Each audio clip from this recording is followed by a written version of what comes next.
ओम viewers, बहुत बार आपको पता है कि हम लोग मूवमेंट नहीं करते, डेस्क जॉब रहता है, बैठकर भी काम करते हैं। बहुत शॉपकीपर्स भी बैठे ही रहते हैं और घरों में भी ज़्यादा इतना काम नहीं होता कि आपके मूवमेंट्स बहुत ज़्यादा हो, तो उसमें स्टिफनेस बहुत ज़्यादा आ जाती है। आपके पाँव में, आपके हैमस्ट्रिंग, काफ मसल सब बहुत ज़्यादा स्टिफ हो जाते हैं। तो सबसे पहला मूवमेंट तो हमेशा इनहेल और एक्सहेल डाउन करते हैं, जरा ये कराते हैं, जिससे आपका एक जो मोबिलिटी है वो रहे। इससे बहुत ही नॉर्मल और सिंपल अभ्यास, जिससे आपके फेफड़े भी स्ट्रॉन्ग बनेंगे।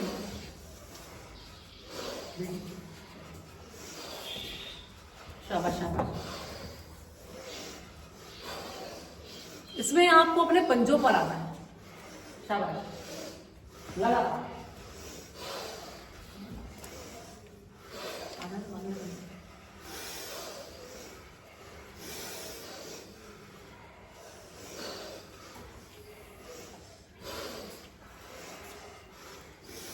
डॉक्टर कमल हमें बताएंगी कि इस मूवमेंट को करने से क्या फायदा हो रहा है, कैसे आपकी लेग्स जो है strong. Good morning to all, good morning, नमस्कार, बड़ी सत श्री अकाल। इसमें बेसिकली क्या है कि आपके सारे बॉडी पार्ट्स आगे फ्रॉम हेड टू टो। अगर हम इस पार्ट की बात करें तो सर्वाइकल पार्ट जो है आपका, थॉरेक्स पार्ट है, जो सर्वाइकल गर्डल है, जो हमारे शोल्डर्स होते हैं, ये सारा मूवमेंट में आता है। जितने भी यहाँ पे स्टाइलोमैंडिबुलर मसल्स हैं, स्टीनोमैंडिबुलर मसल हैं, जो कान तक यहाँ तक खींचते हैं, यहाँ से लेके अटैचमेंट यहाँ तक होती है, तो सब मसल्स फुल होते हैं, स्ट्रेंथनिंग आती है। उसके बाद में आगे हमारा ये वाला पार्ट जिसको थॉरेक्स बोलते हैं, अपर अब्डोमेन जिसको बोलते हैं। तो थॉरेक्स में क्या है, इसमें आपकी रिब्स आ गई, आपका डायफ्राम आ गया, आपकी लंग्स आ गई, इसमें आपके ब्रोंक्यूल्स आ गए। तो जितनी भी ब्रोंक्यूल्स को एयर पेसेज ज़्यादा मिलेगा, उतना हमारा इसोफेगस बढ़िया चलेगा, आपको डाइजेशन में कोई दिक्कत नहीं होएगी, और डायफ्राम में जो ऑक्सीजन कैपेसिटी है वो बढ़ जाएगी।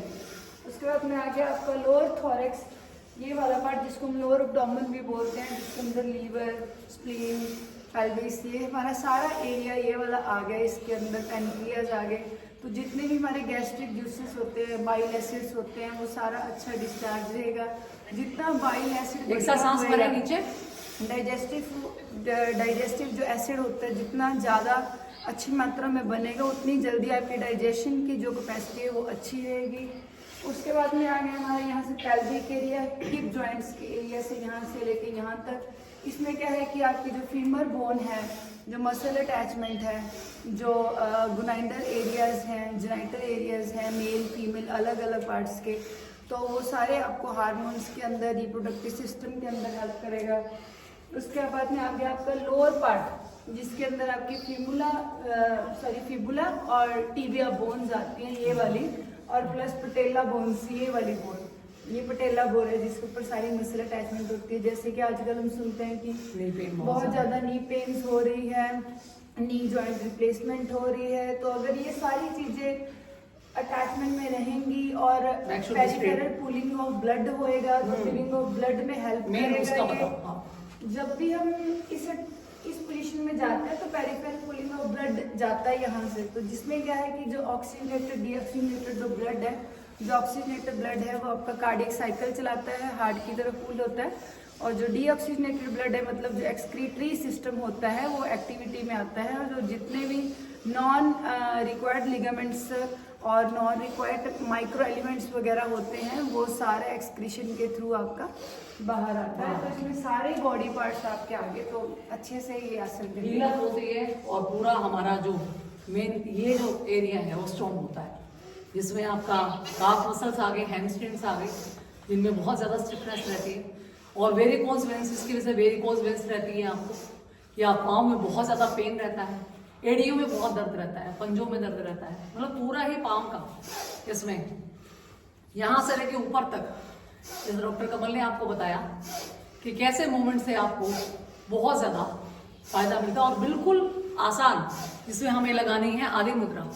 लाइक अपने अंगूठे को आप लास्ट फिंगर से टच करें और बंद कर दें, then you have to move like this. और इसके बाद का मूवमेंट है ये, जिससे कि आप फायदा ये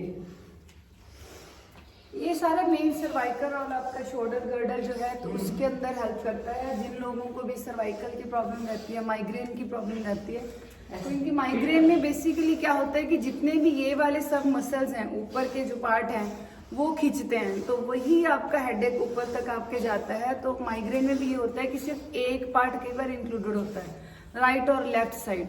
तो अगर ये सब सारी चीज़ें आपकी मूवमेंट में रहेगी तो मसल अटैचमेंट, लिगामेंट अटैचमेंट और जितने भी ये मान के चलो कि जितनी भी अटैचमेंट है हमारी, चाहे वो किसी भी तरह की हो, इलास्टिक हो, स्पाइनल हो, शोल्डर गर्डल हो, सर्वाइकल का पार्ट हो, जितने भी हमारे वर्टिब्रास हैं जो यहाँ से लेके यहाँ तक सर्वाइकल के वर्टिब्रास आते हैं, वो सारे हेल्प करेंगे आपको हील होने में। फ्रोजन शोल्डर नहीं होगा, सर्वाइकल नहीं होगा है तो भी ठीक हो जाएगा माइग्रेन, हाँ माइग्रेन में जो कि बहुत लोगों को हो रहा है, और इसमें ऑक्सीजनेटेड ब्लड है वो आपके ब्रेन में जा रहा है, तो ब्रेन हैमरेज वगैरह होने के चांस बहुत कम हो जाएंगे, आपको ब्लड क्लॉट नहीं होगा। तो बहुत तरह के फायदे हैं। सिर्फ सिंपल आपने इस तरह से इनहेल और एक्सेल करना है, और इनहेल और एक्सेल करना है हमेशा अपनी नोज से, कभी भी मुंह खोलकर सांस नहीं लेना। इस बारे में बड़ा रहता है लोगों को कि मुंह खोल के सांस, mouth medically mouth breathing is abnormality. Mouth breathing का मतलब है कि जो आपके टंग के मसल्स हैं, जब भी पेशेंट मुंह से सांस लेता है तो उसके गम्स, टीथ और प्लस जो इसोफेगस का पार्ट है, फेरिंग्स और लैरिंग्स यहाँ पे होते हैं, वो सारे डीरोटेटेड होते हैं, वो सही नहीं है। तो अपने प्लीज बच्चों को भी बताइए कि हमेशा नाक से सांस लीजिए, मुंह खोल के ना सोएं।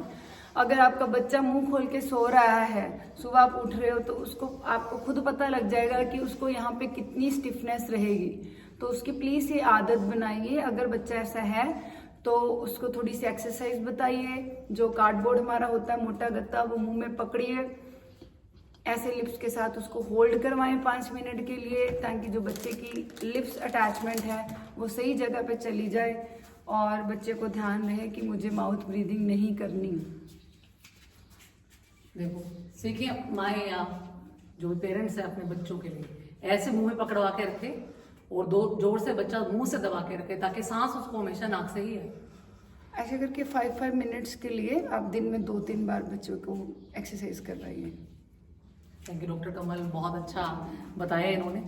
तो डॉक्टर कमल ने हमेशा मतलब आप सबको मोटिवेट किया है, चाहे लाइव वीडियोस में हो, चाहे वैसे, चाहे अपने बॉडी से, लाइक इन्होंने अपना खुद का माइग्रेन, 1-2 प्रॉब्लम जो आपने दूर किए। हाँ, माइग्रेन, मुझे पोस्चरल हाइपोटेंशन, क्योंकि मैं सर्जन हूँ, तो जब भी मेरी सर्जरीज होती थी, इम्पैक्शन की सर्जरीज होती है, फ्रैक्चर की सर्जरी होती है डेंटल में, तो 2 तो 3 घंटे हमें बॉडी, हमारा पोस्चर यही रहता है, तो टांगों में हमेशा मेरे पैर फूले रहते थे। तो पोस्चरल हाइपोटेंशन करके होता है, तो जब भी आप योग में आओगे, ऐसे करके आओगे, तो वो आपको बहुत हेल्प करेगा। ये सारी चीज़ें आपकी चले जाएंगी, आपको पता भी नहीं लगेगा। तुम्हारे सूझ जाते थे वो? हाँ बिल्कुल, तो वो पोस्चरल हाइपोटेंशन करके ही होते हैं जो पैर सूजते हैं। और वेट लॉस तो होएगा ही होएगा, वेट लॉस तो बिल्कुल साइड पे एक चीज़ रहेगी, वो तो साथ साथ में वैसे ही चली जाएगी। आपके जो मेडिकल इश्यूज हैं वो सारे करेक्ट हो जाएंगे। Thank you so much. जुड़े रहिए हमारे साथ, सीखते रहिए नया अभ्यास, और ये बहुत ज़्यादा इजी, हम ज़्यादा बिलीव करते हैं कि बहुत ज़्यादा इजी आपको सिखाएं और जिसका बेनिफिट आपको बहुत ज़्यादा हो। तो इस तरह से तो आप हर कोई कर सकता है, हर किसी अपने रिलेटिव को, अपनी मदर को, अपने फादर को, अपने ग्रैनी को, हर किसी को आप समझाएं और सिखाएं। सिर्फ इतना सा अभ्यास अगर कर लेंगे तो बहुत सारी बीमारियों से बचे रहेंगे, आपके हार्ट स्ट्रॉन्ग रहेगा, लंग्स स्ट्रॉन्ग रहेंगे। तो क्या चाहिए आपको? पसंद आ रही है हमारी वीडियो तो प्लीज़ लाइक करें, शेयर करें, सब्सक्राइब जरूर करें। प्लीज प्लीज प्लीज हेल्थ से जुड़िए। ये जो वैसे भी आपके पास बहुत ऐसा लोगों के पास टाइम होता है कि बाकी चीज़ें भी देखते हैं जो अनरिक्वायर्ड होती हैं, पर प्लीज़ जो आपकी बॉडी के लिए रिक्वायरमेंट है तो प्लीज़ उसको फुलफिल करिए, उसको देखिए, अपने बच्चों को भी दिखाइए, अपने घर में बच्चों को सिखाइए। कम से कम ताड़ आसन और किरिक ताड़ आसन छोटे छोटे बच्चों को सिखाना शुरू करें। Good morning.